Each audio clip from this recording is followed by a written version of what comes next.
Hello everyone, welcome back to my channel. If this is your first time, thanks for joining.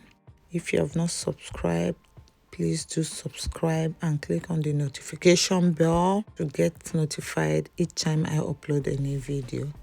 In this channel, I do DIY skincare and hair care tutorials.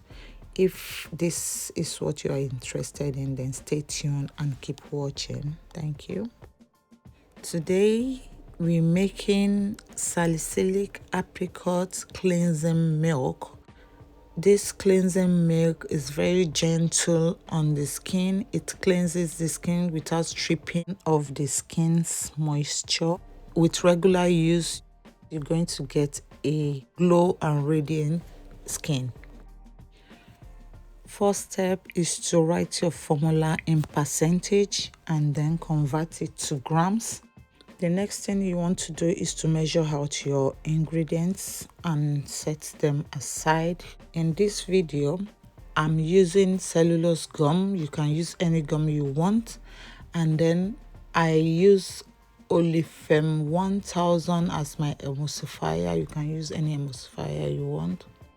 So I'm gonna leave you to enjoy the rest of the video. I hope you learn one or two things from this video. Thank you so much.